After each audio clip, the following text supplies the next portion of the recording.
The simple answer is we have to be able to dull our feelings. When I say we, depending on the individual.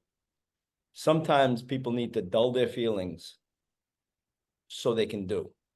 You know, a detective in the crime scene unit, if they get overwhelmed by the gruesome, horrible pain that they're seeing every single day, then they can't do it.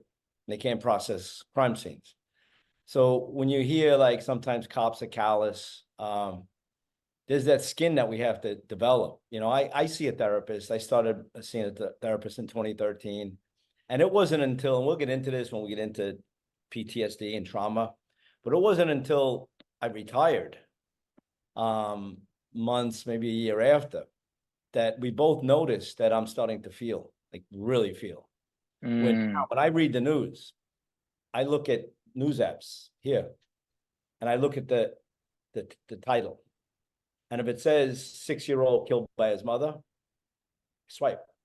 I mean, I don't care less about the pain of that family, but I know what the story is, so I don't expose myself to it. Because when I was on a job, you had to expose yourself to it. And as a chief, of course, I wasn't the first on the scene, but I saw a lot. So all the reports, all the updates. So it's kind of, I'm very fortunate. It's an ongoing process, to answer your question. It takes work. What I figured out with Jackie, my therapist, this was like a eureka moment about 5 years ago, is that the way my default in pain is service.